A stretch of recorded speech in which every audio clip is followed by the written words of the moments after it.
Hola, buen dia. It's me, Peppermint. And when I'm not on RuPaul's Drag Race or simply being New York City's sweetest diva, I'm tuned into the fabulously empowering Bayard Rustin Center for Social Justice Power Hour, coming to you every weeknight at 7 p.m. live from our good old friends at the BRCSJ Virtual HQ via their Facebook page. Tune in tonight. We need in every community a group of angelic troublemakers.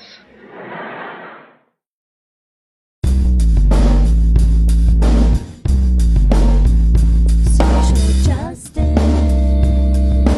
power hour, power hour, power hour. Social justice, power hour, power hour, power hour.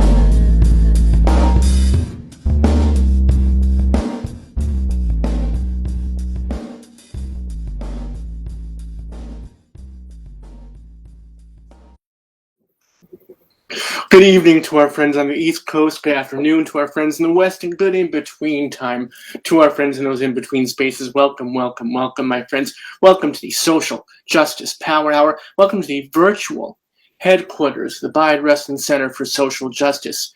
My name is Robert Martin Say Schreiber. I'm the chief activist here at the center, and your host for this evening, as I have been for the past almost 2 years now. Over 500 some odd shows, many of them very odd indeed, my friends. Welcome to this one. Welcome to virtual community on the Social Justice Power Hour. Welcome to this wonderful rebroadcast that we are so thrilled to host, my friends. You're in for a treat. This is something special. So please enjoy the conversation tonight. Enjoy the Power Hour tonight.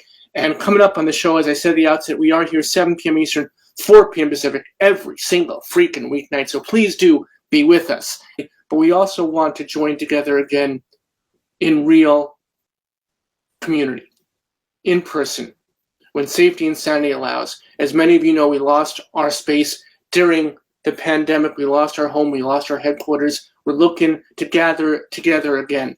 So please, if you're so moved by tonight's episode of the Power Hour, if you're so inspired by the mission and vision of the Bayard Rustin Center for Social Justice in general, what we do and how we do it with style, please help us to gather together again in community in 2022, make it a bigger and brighter year for our community. Please donate if you can, whatever is within your means and within your hearts. But enough from me. Let's get to the show tonight. Let's get to this inspirational conversation, and let's celebrate community, virtual and otherwise. Much love and respect to y'all. I'll catch you on the flip side to say goodnight. But until then, enjoy the show, y'all. You tuned in tonight for this man. Patrick McDonnell is the creator of the beloved comic strip Mutts, which now appears in over 700 newspapers in 20 countries, over 25 years in publication, and described by none other than Peanuts creator Charles Schulz as, quote, one of the best comic strips of all time, end quote. Patrick and the strip itself have received numerous awards and accolades over the years, especially for their sharp focus on environmental and animal advocacy, including recognition from the Sierra Club, the Humane Society, and PETA, among many, many others. Tonight we're celebrating the release of Mutts Go Green, a special kids collection of the popular comic strip Mutts, featuring themes of ecology, environmental friendliness, and animal education. This special collection of Mutts for kids includes eco-friendly lessons on how to keep the environment clean, ways to help create a greener future for our furry friends and future generations. Mutts Go Green draws on Patrick's decades-long career of writing and illustrating heartwarming comics starring Earl the dog, Mooch the cats, and a host of other adorable animal friends. And all of us here at the Bayard Rustin Center for Social Justice headquarters hope that tonight we can become Patrick's adorable animal friends as well. So without further ado, please join me in welcoming to our Social Justice Power Hour the delightful Patrick McDonnell. Patrick, thank you so much for joining us tonight. Hello. We made it. With all the technical difficulties, we made it. I'm so glad, my see you. friend. Thank you. It's great to see you, and we're honored by your presence tonight. Oh, thanks. Well, I like the idea of you all being my cute animal friends, and I'll be a cute animal friend with you. Sounds good. We're gonna work on that. So, you have been doing this for almost 30 years. Well, actually, we just celebrated the 25th anniversary last year. Okay, well, I'd rather round up. I'm always going to round up. I'm a big fan of hyperbole. But all right, so 25 plus. Sounds good, my friends. You're keeping us honest already. It is just something that people adore. People just adore it. Did you know when you started that you were going to hit on something that was going to be so beloved? Well, I adore comic strips, so I've always been in love with the medium, Peanuts in general. So when I started Mutts, I always felt if I could give some of that comfort and joy back, that would be a nice thing to do. So, I do a strip about a dog and cat, and people love their dog and cat, so I thought people might like it. It was an easy sell. Yeah. So I want to raise up a name before I forget. I want to thank our mutual friend Michael Tesserand, who was on the show. Seems like a few weeks ago, but it was even a few months now. Michael Tesserand is a great author, and when he was on the show, we had such a delightful time together. He introduced us to you, and I'm thankful to him for making that introduction. Yeah, Michael's just wonderful. He wrote the biography of George Herman, who was the artist for Crazy Cat. And my wife Karen and I, quite a while back, wrote a book about Crazy Cat, an art book, and we helped Michael with the information we had. But man, he just wrote the definitive biography. What a wonderful book, and what a wonderful guy. He is a wonderful guy. He is the epitome of delightful. So before we're going to show a lot of images tonight because I think talking about comic strips is like dancing to architecture, right? So we have a lot of stuff that we're going to share with the folks tonight so they can see all the fun and all the meaning too in your work. But before we do that, I do have one question to ask you because I'm really curious about this. Which came first? The advocacy or the comic strip? Did you know the comic strip would be your vehicle to express these important ideas that you've always wanted to share with the community? Or when the comic strip became so popular, did you see a chance for yourself to express these views? It was the comic strip first. I went into it more with the love for the comic strip and wanting to, try to bring that joy to the world. But then, in my comic strip, because I was doing a strip based on my own dog Earl and cats I've had over the years, I wanted the animals to be as animal-like as possible. I mean, there's a lot of funny animals in the comics, but they usually act pretty human. So I was really trying to create a real cat and dog because with, and also to explore that bond. I mean, the bond we have with our pets is a really strong one. And we all know our dogs and cats are funny. So I was trying to see the world through their eyes. And I think the more I thought about it, I started thinking about dogs and cats who were in shelters and didn't have happy homes. And, they just kept on expanding. I started thinking about other animals on this planet and how tough they have it. So it slowly became a part of the strip. And has the pandemic affected the strip, affected how you work, affected the reception to the strip? Because I know that now with people being in quarantine, they're more reliant on their pets and they're more cognizant of that relationship. Have you noticed a difference, given all that?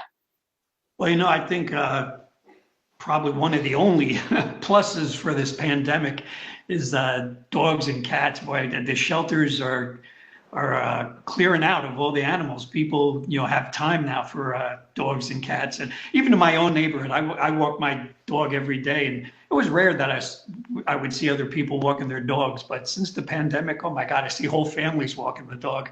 So I think dogs and cats made out with this horrible year we've experienced, but I think it's been better for them. And I know shelters for sure have seen, more people fostering and adopting pets. So it's been good for them. In my strip itself, I decided to not really include the pandemic in this strip. I feel like people need a little resting place. So I kept the strip pretty much the same. Yeah, On purpose. I think there's little hints of it. I mean, since I'm living through it, I think it's hard not to. Some aspects of it probably creep up into the strip, but I'm not doing anything specific. well, it is a great source of solace and strength, I think, to see and to know that those characters are there each and every day. Yeah, the comic strip art medium is a really strange, that people really, you live with it every day. Every day there's something new. It's they become part of your family almost. I mean, that's the way I felt. So, every day, usually people read it first thing in the morning, and it's like having breakfast with a friend or with your family. And it's wonderful that you can recognize that in yourself and your work. I think there are too many artists who don't allow themselves to appreciate what they're bringing to the community. So I'm so glad that you can see that and you can feel that. Well, I feel really blessed and lucky that, I get a voice. I have a voice. I'm in the newspaper every day around the world. So, it's hard not to think that you should be sending out some positive vibes. But you've expanded. I mean, throughout your career, throughout this 25 plus years, you've taken risks, you've taken challenges, you've done some kids' books, you've done some things, above and beyond the strip, and they've all been tremendously successful. And I think that speaks to the popularity of the strip, but also your talent and your spirit and your energy and what you bring forth to your work. Thank you. Well, I love doing it. And, the outside projects are just a lot of fun. I mean, one thing about a daily comic strip, it pretty much stays the same. So in the sense that it's always, 3 panels and pen and ink. So I like doing other projects where I get to be a little more creative with different mediums. So let's get to it. Let's show our audience, let's share with our viewers some of the wonderful things that you've done. We have a whole bunch of slides, so I'm pretty excited to show this. So this is the first one. Okay, and I apologize. Technically, I'm working on 2 different computer screens, so if you see me tilt over, I have to read what you're showing. No worries. So this is the Stinky's to-do list. Stinky's to-do list. Save the world.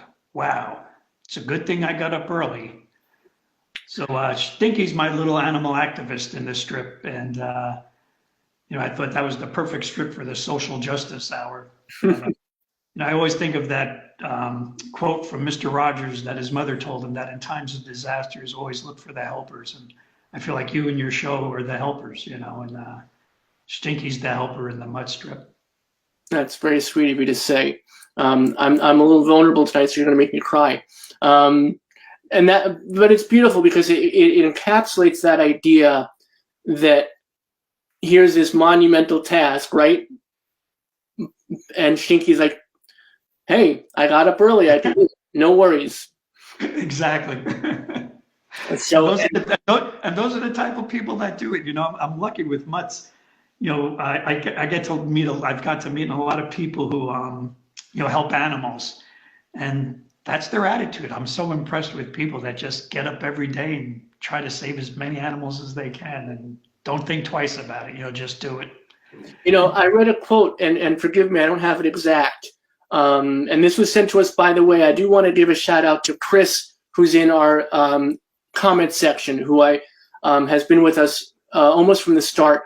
And Chris will give you all the links to connect with Patrick on the social media channels, but also how to buy this great book, Mutts Go Green. It's on our Social Power our book list on bookshop.org. We love bookshop.org because they give back to independent bookstores. For us in Princeton, that's Labyrinth Books, who we love, who we partner with, and we think do great service to the community. But wherever you are, you buy the book from bookshop.org, and they give back to your local bookstore. So that's great. So go buy the book while we're talking. But Chris sent me a quote that you were asked about kids and what can you do to inspire kids. And you basically said, we don't need to inspire them. they are doing the work now, right? That you have this belief in the younger generation of what they can accomplish. Yeah, no, I've been really inspired by young kids. I mean, unfortunately, we've kind of left them with not the best circumstances on this planet, but I think they're more than aware of that, a lot of them. And, since COVID, I haven't gone on any book tours, but when I used to go on book tours, I was always impressed with how many really young kids I'd meet who were already vegan. I mean, they'd have parents that said, neither of us are vegan, but our little 6-year-old insists on it. And I just think, there's something in the air. They know, when you look at Greta Thunberg, I mean, just amazing how I think there is a generation that knows there's things to be fixed, and hopefully they have the will to fix them. So I am hopeful. I also get a lot of hope from I've also really been blessed with the opportunity to get to meet and work with Jane Goodall, and Jane's all about young kids with her Roots and Shoots program, and her autobiography was called Reason for Hope, and the main reason for hope is she just believes in this next generation, and so do I. And that's why I did this Go Green book. I thought for kids who are thinking about it, it would be a fun way to approach the topic. Do you mind? I would love to talk about that part of your advocacy for a minute, animal rights and veganism. It's a part of social justice that I'm not embarrassed, but I am sad that we haven't touched on enough in the Power Hour over the past year. We've had a couple of guests who we've talked to it about, but it's ironic because my lovely bride is vegan, and we raised our son vegan. My son's 20 now, and he's been vegan his entire life. And it's kind of ironic that we haven't touched on enough on the Power Hour. So can we talk about that a bit? Why is it so important to you? And follow up, why is it so important to the world?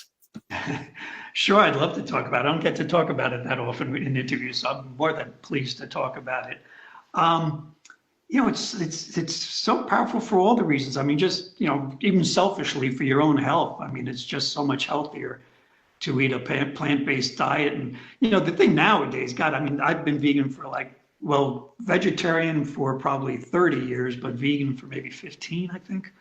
And my God, it's simpler than ever. I mean, I'm in Princeton too. And actually just the other day we were walking in town and looking at the menus at different restaurants, and it's amazing how many V's for vegan on just typical restaurants. So I just feel like it's easier to do for sure nowadays.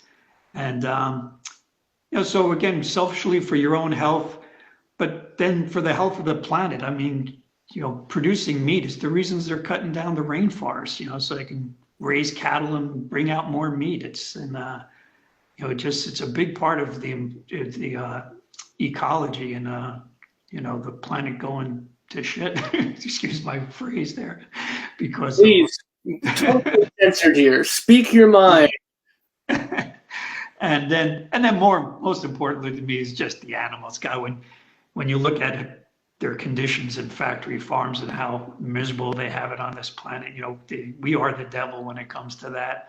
And I feel like to me, your own dog and cat are the gateway drug to becoming vegan, because I think for me, when I really started thinking about my own dogs, my own cats, I mean, how's that different than a little goat or a little chicken or a little calf? They're all just souls on this planet and deserve a little better life than a lot of them have. So with Mutts, I talk about it every once in a while. I try not to preach too much. Hopefully they're still entertaining. But just recently, I in Mutts, when I started out, I had the dog and cat go to a little deli called the Fatty Snacks Deli, and for years it was weird because I just thought it was strange that a guy who's vegan and doesn't believe in eating that, a major character in my strip was a butcher at a deli because the dog and cat like to visit there. And just last year or the year before, I've always been promising that he was going to go vegan. And just last year, I had the Fatty Snacks Deli become a plant-based deli. I'm so glad you brought that up, because that is something I'm very curious about, because there is, first of all, it's crazy making that people don't realize how much better it is for our health personally, individually, and for our planet as well. I mean, the science is so much in favor of a plant-based diet. But there's so much resistance, and it's one of those things where people feel like their freedom has been taken away. You know, it's one of those things that it gets wrapped up politically and spiritually within people's beliefs that it becomes this mire. So when you did this was a pretty big step to have your butcher become vegan. Was there any kind of blowback? Were there people who are like, hey, you know, don't be putting your politics in my cat and dog strip? You know, unfortunately, in the world we live in now, everything's political, which is really crazy. I mean, but, you know, I've been pretty fortunate with, I guess the people who read Mutts understand where I'm coming from. I didn't really get that much pushback at all for that, which I was surprised. I thought there would be more. So to me, that's another sign that, you know, more and more people are getting into plant-based, you know, alternatives. And, you know, I'm not preaching that everyone needs to do that. I mean, geez, when my wife and I first started becoming vegetarian, you know, we decided we were going to eat meat just once a day. And then once a day became once a week, and then it became once a month. And finally it was like, why are we even eating at all? So, I mean, you know, people, even if they just did Meatless Monday, like millions of animals would be saved. And I see it more and more where people are trying to plant-based and enjoying it. So I think without even becoming vegan, I just feel like the world is getting closer to it. But why do you think that? Why, you know, I do the same thing you do. So I'm not calling you on this. I'm calling myself on it as well. And a lot of us who are vegetarian, vegan, who believe in animal rights, and whenever we talk about it, we always couch it by saying, I'm not preaching. And do you think that we have been, even ourselves, coerced into believing that if we're just stating basic facts, that a plant-based diet is better for individual health and is better for the planet in general, is better for the economy, you know, all the way around. But we still couch it in these terms of, I'm not preaching, but.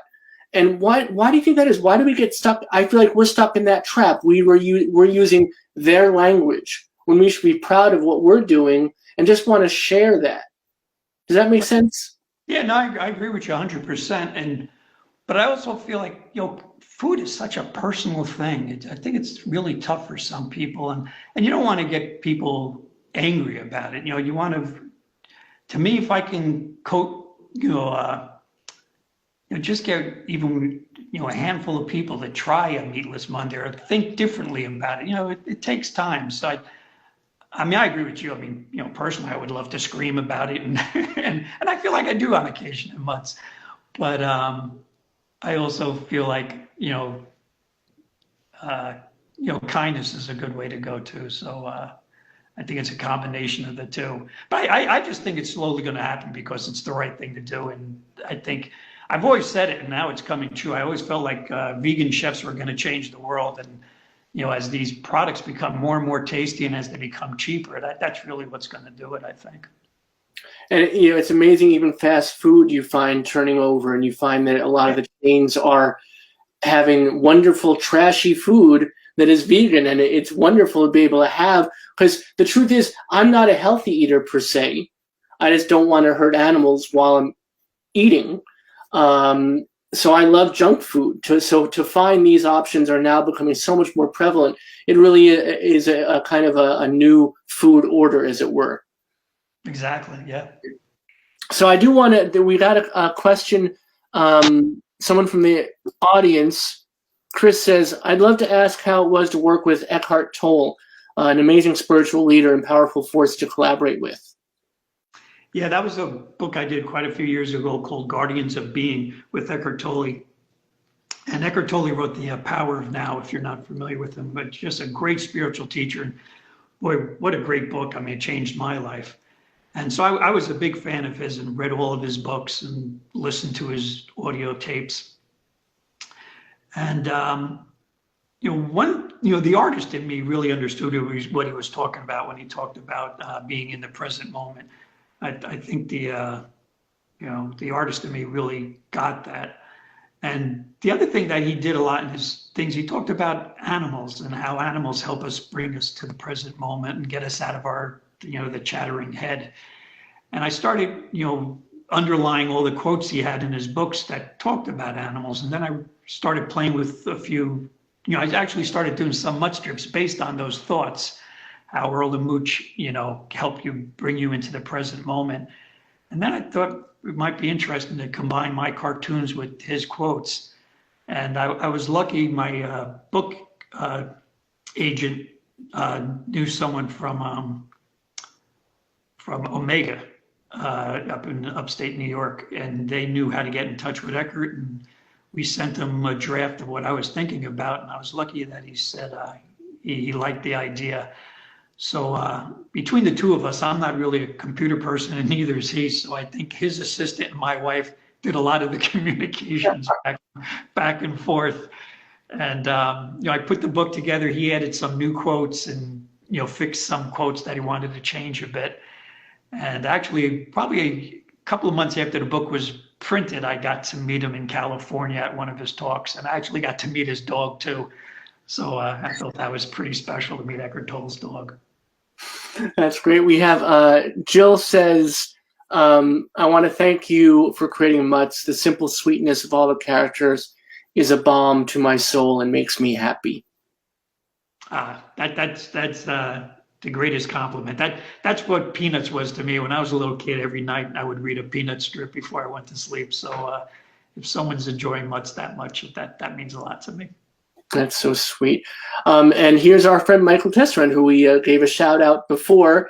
And he says, I'd like to know if Patrick thinks the renewed attention on pets during the quarantine might lead to greater support for shelters and animal rights organizations. And we had talked before about the shelter aspect of it. The shelters are emptying out much more quickly from people adopting pets. But animal rights organizations is a part of it we didn't talk about. Do you find there's more support for that as well? Are people translating their renewed or newly found or maybe newly recognized love of their pets because they're home so much into broadening that spirit to other animals and animal rights organizations?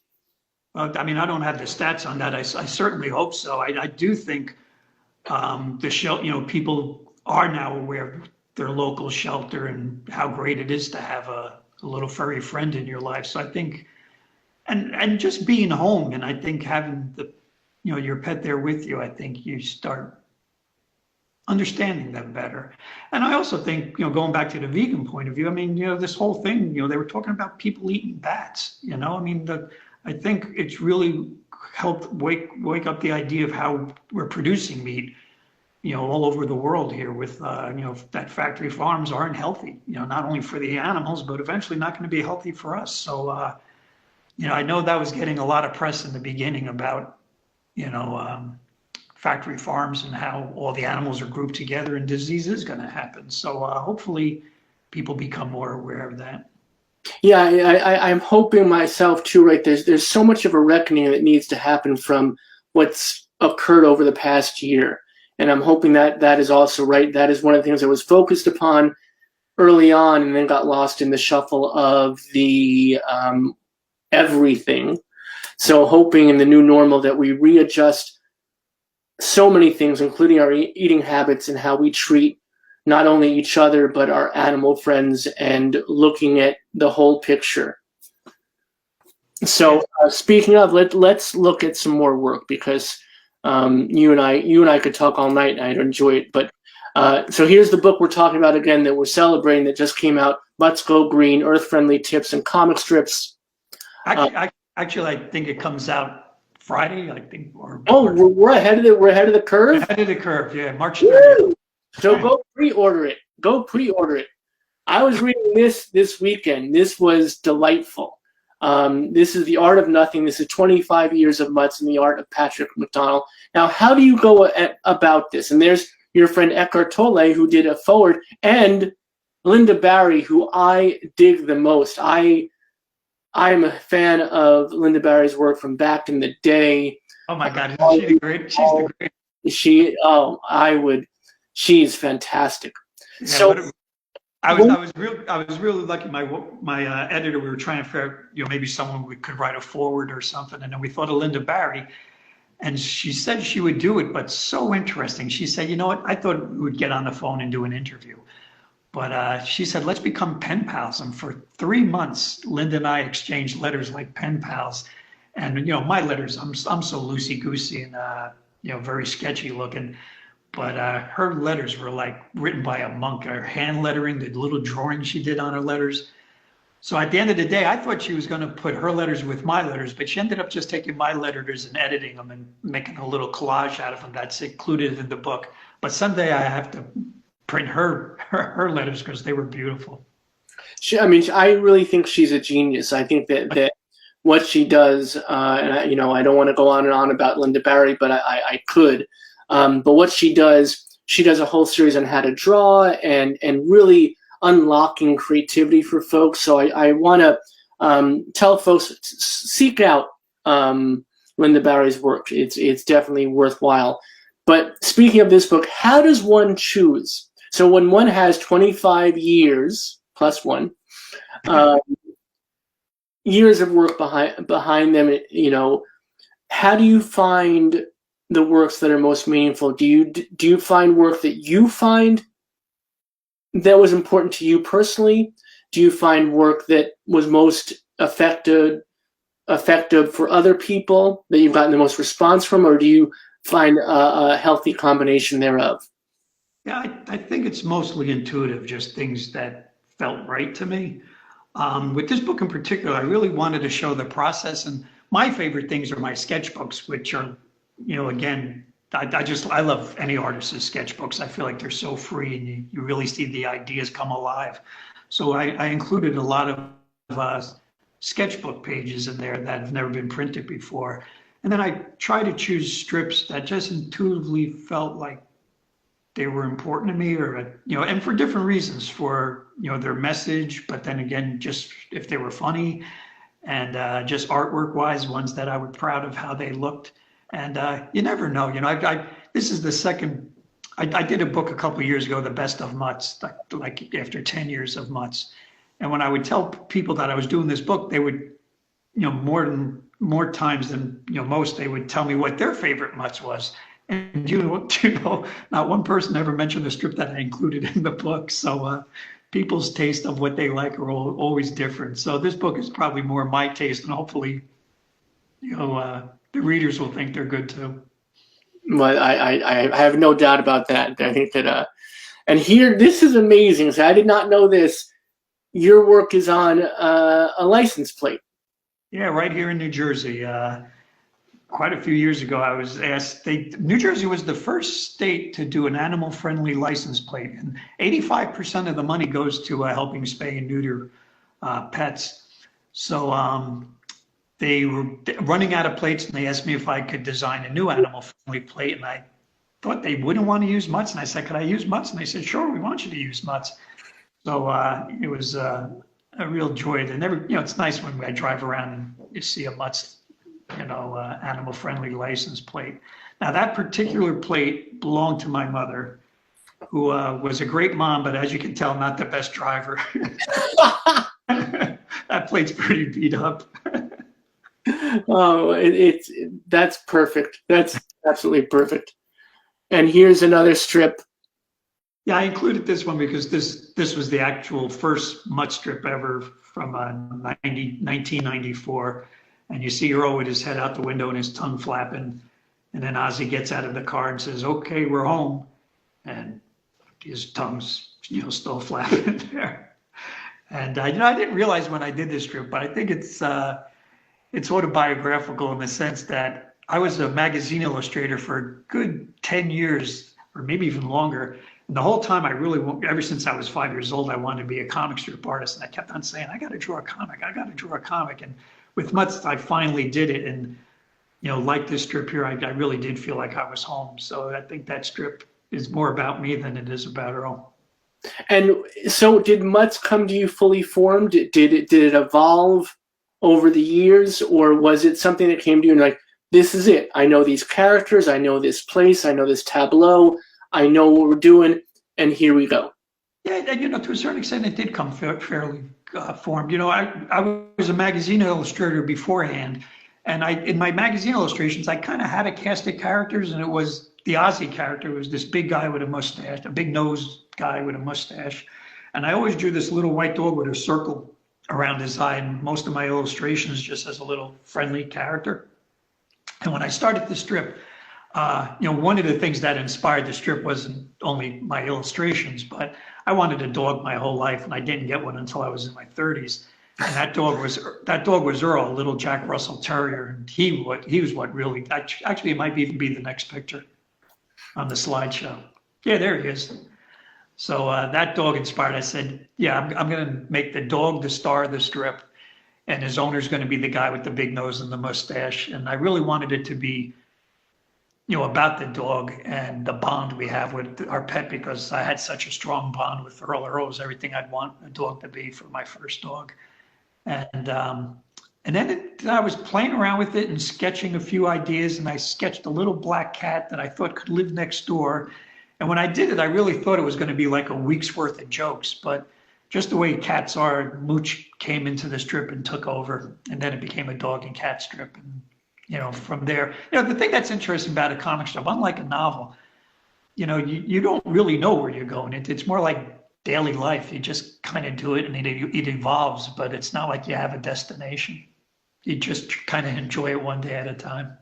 And that's what your readers do too. So you're actually embarking on the same journey your readers are. You're enjoying it one day at a time, as they do each and every day when they open it up. And I love this one. So was this from the man himself?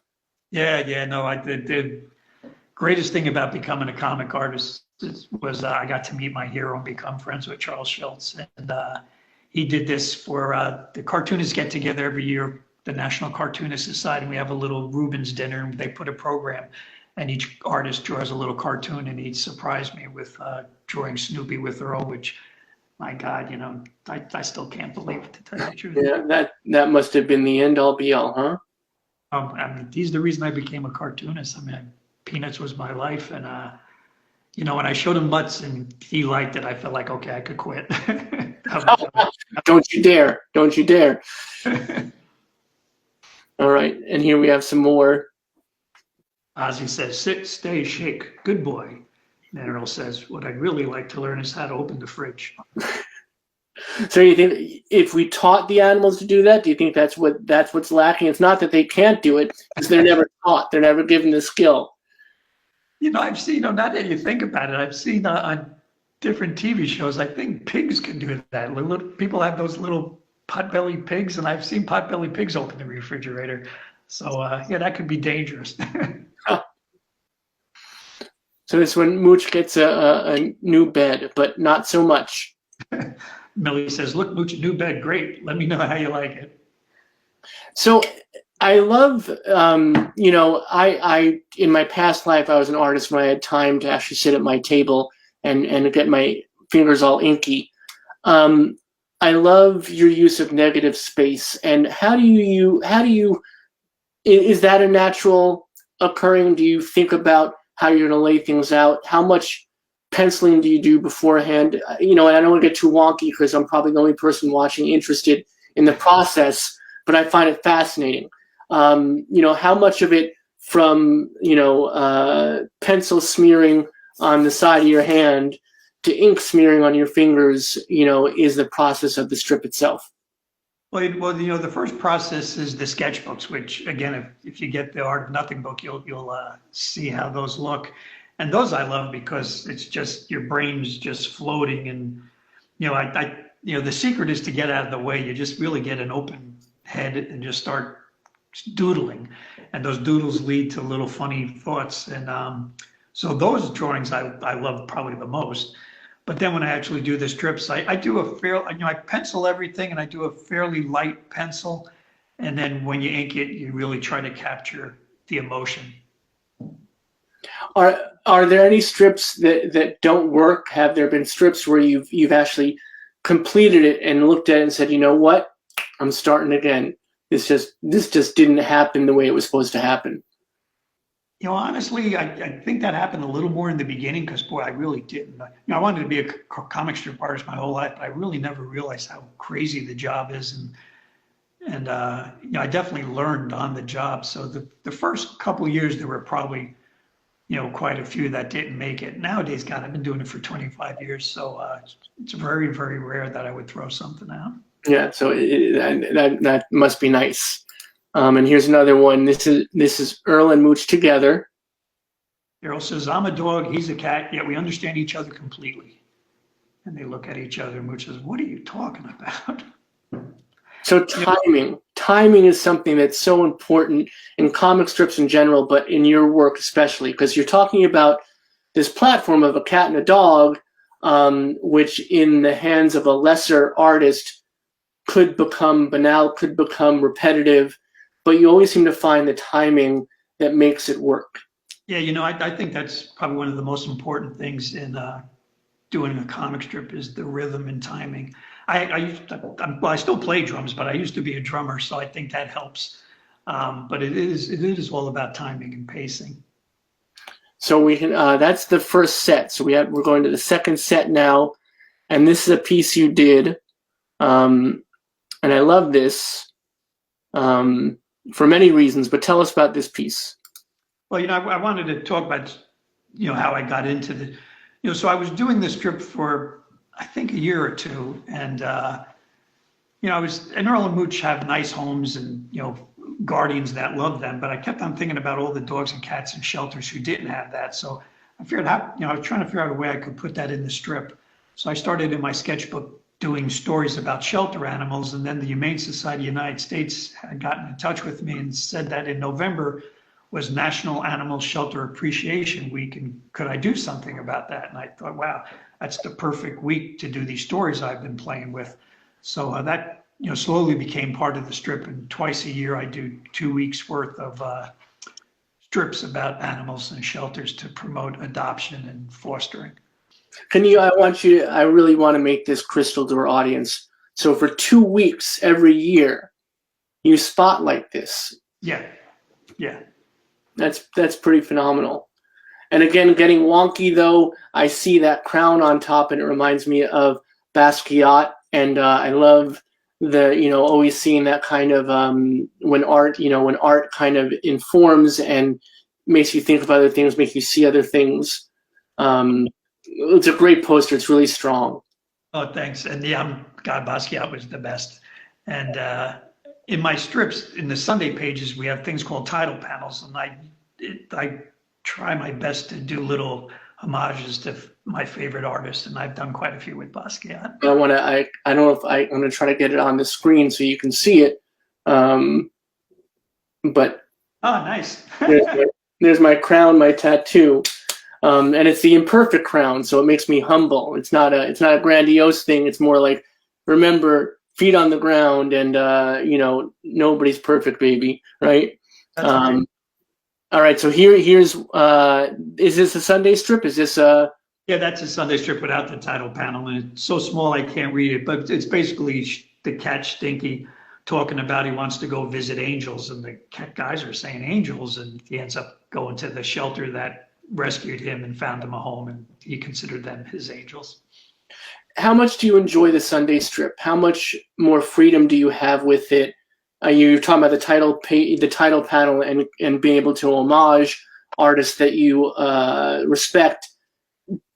Do you look forward to Sunday being that really freeing component of your week?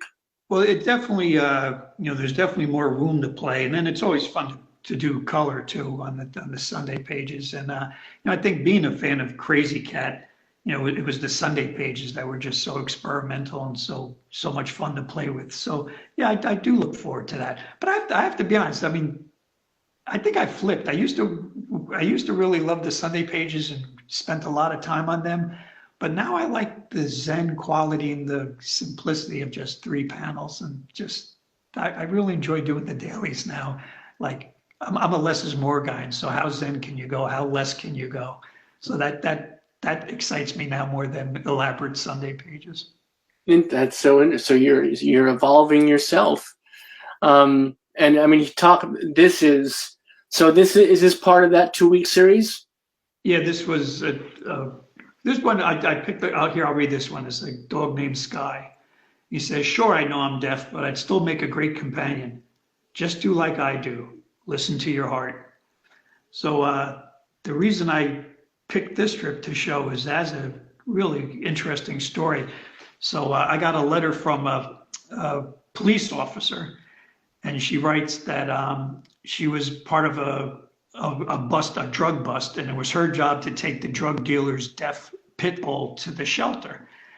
And she took it to the shelter, but she said she could not get that dog out of her brain and just felt like she had to save that dog. And but she wasn't sure she could. And she came home that night after bringing the dog to the shelter and picked up the morning paper she hadn't read yet. And that strip was in the paper that night. So the next day she went to the shelter and got her dog Sky. So wow. That's one that one's special to me. And it's so what serendipity you were just talking about, the Zen-like quality that you enjoy now more than the extravagance of the Sunday strip, and that is, I think, the perfect encapsulation of that. You know, that it's so very to the point. You know, you don't have your backgrounds, you don't have all your scratchy ink work, you don't have all, you know, it's just a very, very perfect line, and you capture this dog so beautifully. That last panel is just gorgeous. Oh, thanks. And here's another great use of color, though. We go right back to, you know, the great balance that you have between using the line so judiciously in that last panel, and now this color palette that just is extraordinary.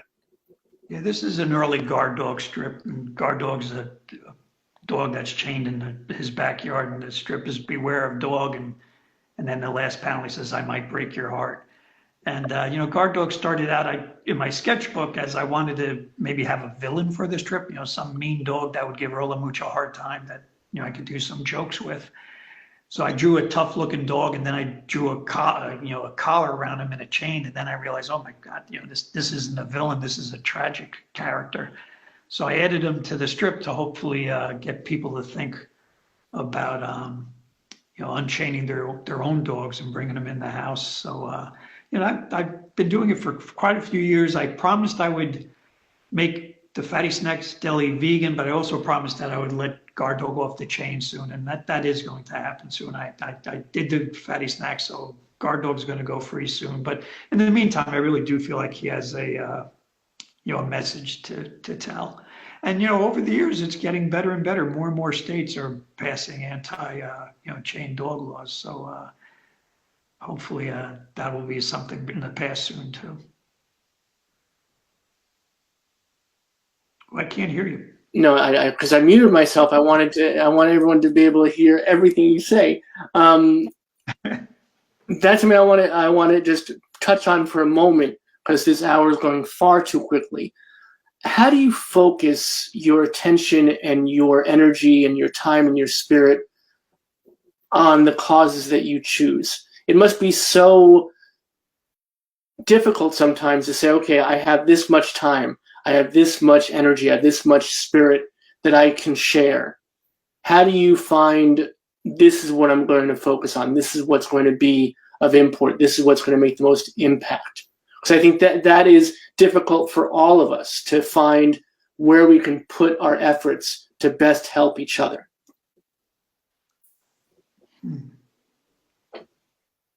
Well, you know, having a deadline helps. I have to do something every day. And, you know, I mean, you know, when something's topical in the news, you know, or a certain animal issue, it can become important to me, and I feel like I need to talk about it. You know, I've done some global warming things recently, especially after, you know, Greta was making headlines. She was very inspiring. So I thought, let's touch on that a little more. But, you know, I think overall, I think my real purpose is to show empathy and compassion. And I do feel like, to a certain extent, I hopefully do that every day. If I can get people to think about how much they love their dog and cat, maybe that love will expand. That answer was so freaking perfect, because I think that you got the Zen-like quality that we've been talking about almost all this hour, where you talk about your answer was so succinct and so perfect. You said it helps to have a deadline. And I think that we can expand that to all of us, right? That when you want to make a difference, you can't think about it as this huge endeavor in front of you. You have to think about what you can do that day, or even that hour, or that minute. What's going to make the difference? And then you can move forward from that after you've taken that action, right? Yep. Well said. And then you say, secondly, you follow that up with empathy, which I think is how we make it all come together, right? We empathize with our animal friends. We empathize with each other. We empathize with our planet. And we understand how these things can fit together and how we can connect together. And we do that through empathy, right? Yeah, we're all in this crazy thing together. Let's look at a couple of more, because I feel like I could keep you for we'd have a power 2 hours, but let's just look at a couple more. There's another Sunday strip. And again, getting a little wonky with process. Is this watercolor? How do you get those backgrounds? Well, this actually, back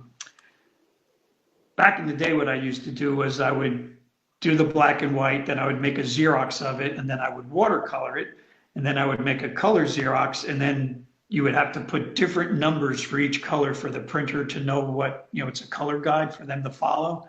So this would be not what was shown in the paper, but was my color guide to the printer before I added the numbers. So that's like a watercolor. And I've included a lot of those in the best of book because they didn't see the newspaper. Yeah, nice piece. And this is actually a printed page. I love seeing the difference on how it looks printed. Yeah, no, I'm a big fan of old comic strips, and the color back in the 1920s and 30s were just gorgeous. And I try my best. You would think in the modern world things would get better, but they don't. The coloring in the old comics were a lot more interesting than the coloring today, but I try my best. This was one of my animal rights strips, where Millie's petting Mooch in the house and saying sweet dreams. And then you see a factory farm pig dreaming of running free, and a chained elephant in the circus dreaming of running free, and a chicken in a cage dreaming of running free, and an experimental chimp in a laboratory dreaming of running free, and then finally guard dog dreaming of being in the house like Mooch.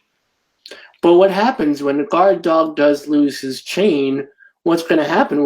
That's a huge part of his story. And no spoilers, but do you have that figured out? Do you see what the next arc of his journey is? That's why it's been taking 15 years, even though I've always said I wanted to chain him. I do feel like he has a job to do, and I do have an idea of how he's going to go free. And of course, I think at the end of the day, not to spoil anything, but I think he's going to have a good life. He deserves it. That's so sweet. I know, going back to that strip, what's nice about that strip, I did that strip literally, I think it's from 10 years ago. And in those 10 years, boy, there's been a lot of bills to help get rid of, chickens and battery cages and factory farms. And Barnum Bailey doesn't have elephants in their circus anymore. And there's less and less animals being experimented on in labs. So, you don't see it, but slowly but surely things are getting better. Yeah, but I mean, work like this does help and does make that journey go quicker. Both, I think that creating that empathy that you were talking about before, I think it allows people who are working toward making these things better to have a tool to show people, but also by just seeing this in the daily newspaper each and every day, people are affected by it. And usually it's little by little, right? It's that trickle, it's a drip. And I think that Mutts is forgive me, this is not going to sound complimentary, but it is. Mutts is that drip. It's that drip every day that people are affected, and they may not even realize it, but creating that empathy little by little every day. Yeah, like I said, I think the comic strip medium's an interesting medium for that, because you get, like you're part of the family. People relate to these cartoon characters, and I think you can like a family at a dinner table or a breakfast table. I think issues like that could come up, but kind of in a friendly way, and something to think about. And I think that's the magic of cartooning. You can kind of go below the belt. So you think Mutts enables conversations too? That's interesting, right? Yeah. Boy, I picked ones that have too many words. Basically, this is a little chicken on the street introducing himself to people and letting them know how, tough his life is living in a cage, and all he wants is a little, space to spread his wings and raise his kids. And then another woman comes by and he starts the speech over again. And this was done during when California was doing Prop 2, which was to get, chickens out of cages. And so I actually had a website on the bottom of the strip that people could go to and learn more about it. And by golly, they passed Prop 2. So very happy about that. And again, I would be concerned about this if I was doing this. If I was you, I'd be like, gosh, is this too much? Am I going to push my audience? Are they going to, resist this? Because it's pretty powerful. That third and fourth panel, are pretty graphic. And there must have been some concern, like people are like, gosh, I don't want that in my Sunday comic strip. I don't want to be faced with that over my waffles. Again, I do get concerned at how far I can push things, but I thought this was really important. And, again, maybe, I don't know, but, so this was done before Facebook and all that other stuff. So maybe today it would be different.